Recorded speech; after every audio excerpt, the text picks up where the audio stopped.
네, 시사 만화가이자 유튜버로 활동하고 있는 윤서인 씨가 SNS에 올렸던 한 게시물 파장이 계속되고 있습니다.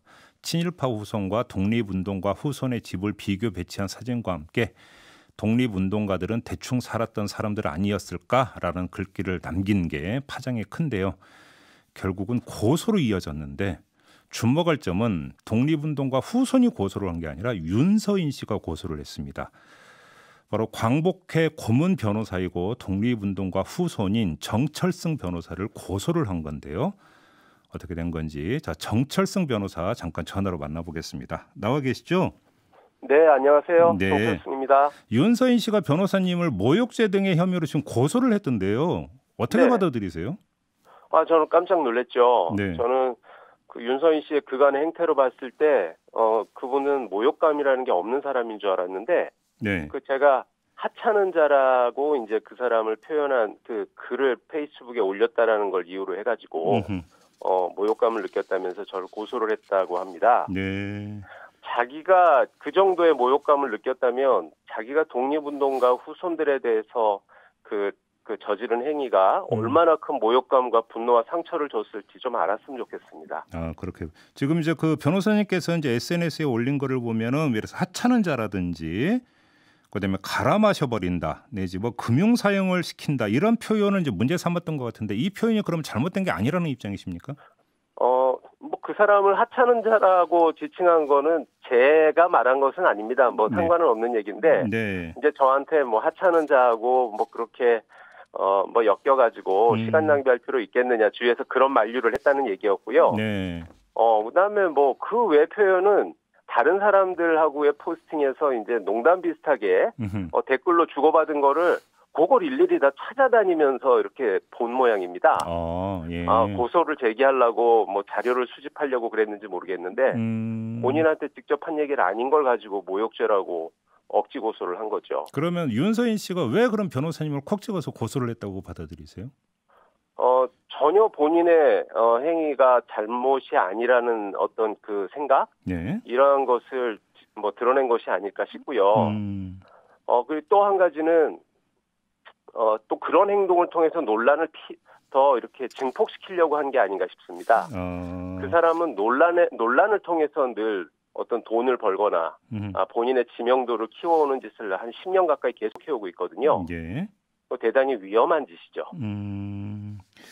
그러면 이제 애초에 이제 그 시발점은 윤서인 씨가 SNS에 올린 한 글귀 바로 이 부분 때문 아니겠습니까? 독립운동가들은 대충 살았던 사람들 아니었을까? 바로 이 부분인데 윤서인 씨가 추가로 밝힌 걸 보면 사실은 그 뒤에 이제 할 얘기가 더 있었는데 이게 좀 글을 짧게 쓴 게 실수인 것 같다. 이런 식으로 또 그러니까 주장 내지 설명을 했다는데 이건 어떻게 받아들이십니까?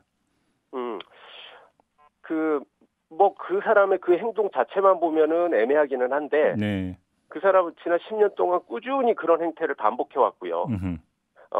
그 일종의 이제 치고 빠지는 거죠. 예. 논란을 일으키고 본인한테 굉장히 여론이 안 좋다 싶으면은 또 살짝 엎드리고 예. 그건 본의가 아니었다 이런 식으로 얼버무렸다가 예. 또 다시 또 그런 짓을 저지르고 예. 그렇기 때문에 본의가 아니었다 실수였다라고 말하는 것은 절대로 그 사실이 아니라고 저희는 보고요.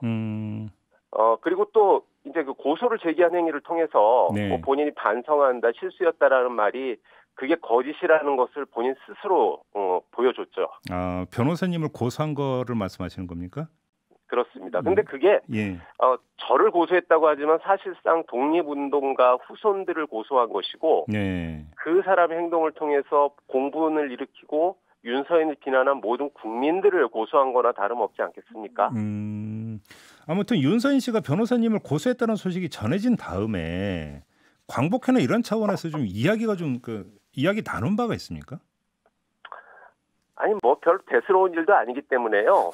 그거에 대해서 얘기를 나눈 것도 없었고 다만 이제 윤서인 씨의 그런 어떤 망동이 있은 다음에는 광복회 차원에서 논의가 있었습니다. 그때는 좀 어떻게 그때 고소한다 이런 얘기가 좀 잠깐 나왔던 것 같은데 고소하기로 했습니까? 그러면 윤서인 씨를? 제가 광복회 고문 변호사를 맡고 있기 때문에 이 법적 조치를 검토해 보라고 이제 광복회에서 의뢰가 들어왔고요. 네. 그건 모욕죄나 명예훼손죄로 형사 고소하는 거는 그 기본적인 조치인데 그 그 사람이 이런 것과 비슷한 행위로 지금까지 뭐 벌금 수백만 원의 벌금을 낸 적도 있고 뭐 그랬거든요. 네. 그렇기 때문에 뭐 그런 고소나 이런 거 가지고 충분한 응징이나 또 이런 행위에 대한 뭐 예방이나 네. 이제 그런 조치로는 미흡하다고 생각이 됐기 때문에 예. 위자료 청구 소송 그러니까 이익 때문에 이런 짓을 저지른 사람이기 때문에 그 사람한테 금전적 피해를 주는 어떤 조치도 취해야 된다. 이제 그런 의견을 제가 드렸고 광복회에서는 거기에 대해서 이제 적극적으로 받아들인 걸로 알고 있습니다. 그러면 그 조만간 바로 그러면 그 청구 소송 들어갈 계획인 건가요, 그러면? 당연하죠. 당연한데요. 예. 그 위자료는 뭐 크게 뭐 일종의 약간 상징적인 금액으로 이제 개인당 친일파 후손 한 사람당 한 100만 원 정도씩으로 생각하고 있는데 예. 광복회는 그 독립운동가 후손들의 단체입니다. 그렇죠. 예. 예, 그 회원이 현재 8,300명 정도 있어요. 네. 그 8,300명 각자가 다 윤서인을 상대로 한 위자료 청구 소송의 원고 자격이 있거든요. 지금 뭐 수많은 분들이 어떻게 하면 거기 참여할 수 있냐고 문의하고 계신데, 예. 그분들로부터 이제 기본적인 서류들을 받고 뭐 이렇게 하는 데 있어서 조금 좀 시간이 걸릴 거는 같은데, 네. 최대한 신속하게 진행하려고 준비하고 있습니다. 알겠습니다. 좀 윤서인 씨를 좀 그 범위를 넘어서서 최근에 우리 사회에서 일제 강점 지배 역사에 대해서 왜곡된 인식을 갖고 있는 걸 넘어서 왜곡된 인식을 그대로 표현하는 현상이 좀 나타나고 있지 않습니까? 어떻게 받아들이세요, 이런 현상을? 지금 우리가 해방된 지가 이제 거의 80년이 다 돼가고 있죠. 예. 그런데 그렇게 오랜 시간이 흘렀지만은 그 친일 잔재, 과거사를 청산하는 일은 계속 미뤄져 왔습니다. 그런데 이제 고름이 아무리 오래 시간이 지나도 그게 살이 될 수 없는 것처럼 예.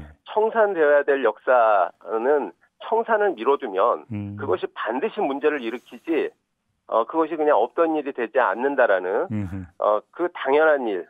이러한 것을 우리한테 되새겨주는 일이 아닌가 전 생각을 하고요. 예. 아무리 늦어도 우리는 과거사 청산이라는 일을 이제 더 미루면 안 되겠다라는 그런 생각을 해봅니다. 알겠습니다.